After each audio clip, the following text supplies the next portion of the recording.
Mo te wā tuatahi, kua whakawhiwhia tētahi o ngai tātou a te pūata Carl Burrows no Taranaki whanganui ki tētahi o ngā karahipi mai te whare wānanga rongonui o Cranfield i Ingarangi. Heoi tērā ia te kōrero, nā te huri kōtua o te rōpū ōhanga o mua o te kāwanatanga, kia Burrows me ona hiahia ki te whai i te mātauranga ki ona taumata ike, ka pō nā ia ki te whai i te karahipi nei.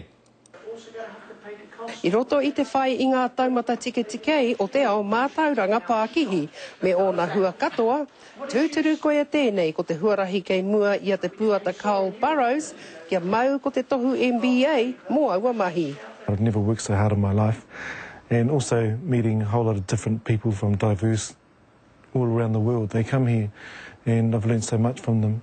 So the commitment is big, but I do think the payoffs in terms of the benefits for my family and hopefully the wider community as well. Essentially, we, as an international business school, we have a vested interest in attracting people here from many parts of the world.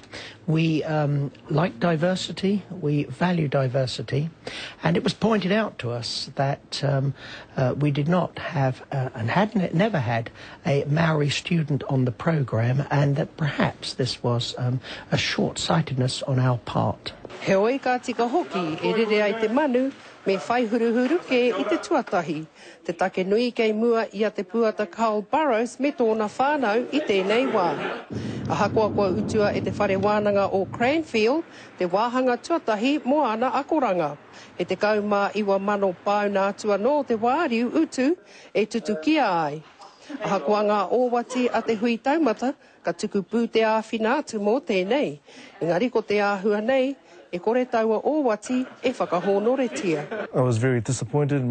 It just put extra stress on my family, especially my wife and children. They have had to take so much more of the burden as a result. I ngā rā no kua hipa i whakapātu mātou ki Sean Stevens. Rā koe te hea mana o te hui taumata.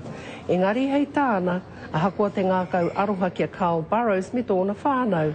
E take tēnei e kore taia te āwhina āpūtea i aia nei, nā te whakakāhoretanga kē o te pūtea a taua rōpū e te minita mō ngā take Māori e Peter Sharples. Ko Hinirangi Goodman i Rānana, mō te karere.